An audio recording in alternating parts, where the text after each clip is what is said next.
Not the topic for today, but the topic for right now, relationships.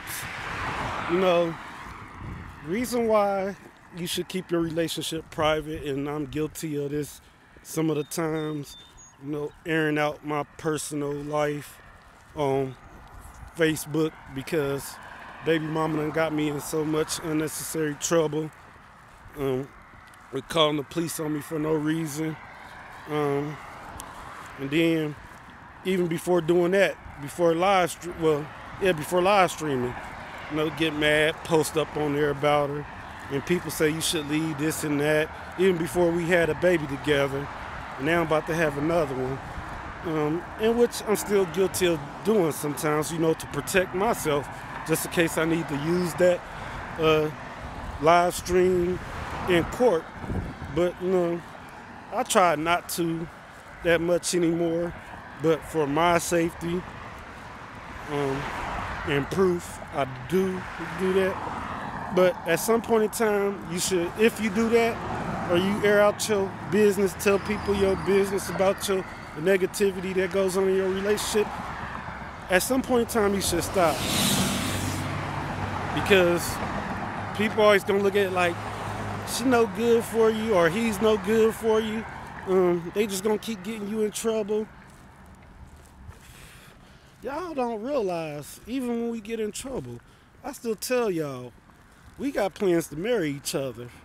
And when you get married to a person, you want to get married to the person that stick with you and you stick with through not only the good times, but the bad times as well.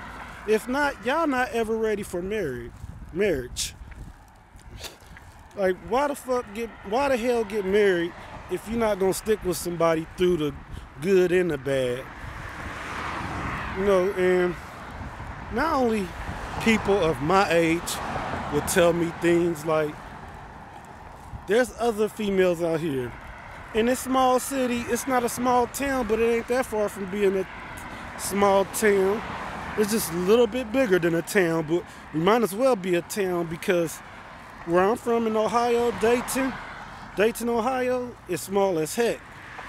Then we got all these suburbs that's like 10, 15, 20, 30 minutes outside of the city. Some of them 5 minutes outside of the city. So, and it's too much going on in this city. So, yeah. Even older people that's, old enough to be your parents, old enough to be your parents will say the same stuff that the young folks are saying. Now,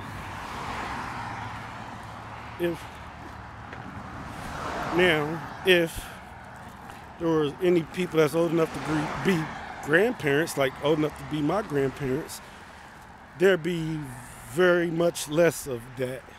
There'd be probably very few that'd be like, oh, you need to leave her alone. But you also have most of them saying, well, if you really love her or really love him, stick by them. Try to help them out. If you're not already doing that, if you are already doing that, continue doing that. It's gonna pay off in the end. And with me, that's how I feel like it's gonna pay off in the end. Cause look, I'm 38 years old. Turned 38 in November. Will be turning 39 in November. I said just turned 38 in November because November wasn't that long ago. And like about less than however many months from now, I'll be 39. So yeah, that's kind of weird, isn't it? But yeah, where I lost my train of thought. Shouldn't do that on the live stream. But yeah, like I said, you stick by that person. Even if they don't seem like they sticking by you, they might need you more than you need them. And y'all may need each other just as much as they need you. And you not realize it, they might not realize it. See, I'm a very outspoken person. So I let my woman, my baby mama, know I need you as much as you need me. And then there's some times where she'll get bold and be like, I don't need you, this and that, blah, blah, blah, when she on her little mean streak. But when she's all sad and depressed, she's like, we supposed to be helping each other, this and that. I'm like, we are, but you know, you keep treating me and dog me like as if I'm not gonna go nowhere. Hell, taking advantage of me. Hell, I'm gonna start just thinking about our daughter and the baby that you carrying. Cause I can't let you jeopardize me being a father, like I said, but I know that I'm not really gonna ever go nowhere because look, like I said, I'm 38.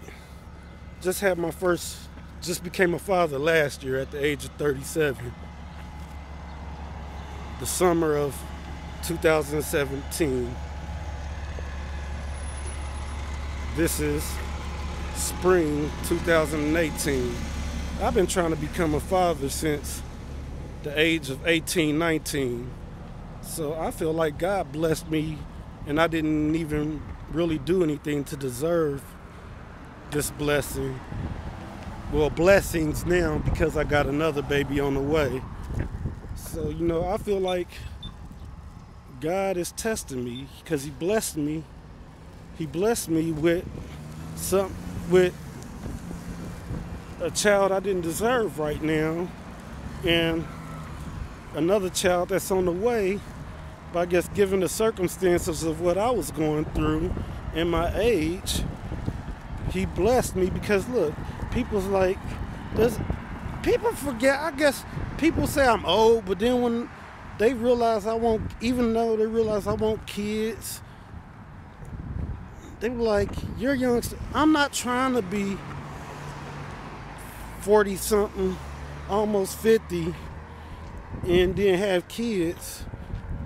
I mean, if I'm like now, I already got one and another one on the way, then to have some more, I would, man, to have some more right behind that, yeah, I won't mind, but to have my first one somewhere in my 40s and you know, almost in my 50s, no, that would be too much. But yeah, so I said I might make a part 2 to this because I'm almost home and I really like do my live streams when I know I can't be bothered, nobody gonna interrupt me. So yeah, so be looking for another YouTube video talking about relationships. I might do this more often. Most of my in the beginning might be about relationships. So I'm signing out for now. This is Squirrel signing out.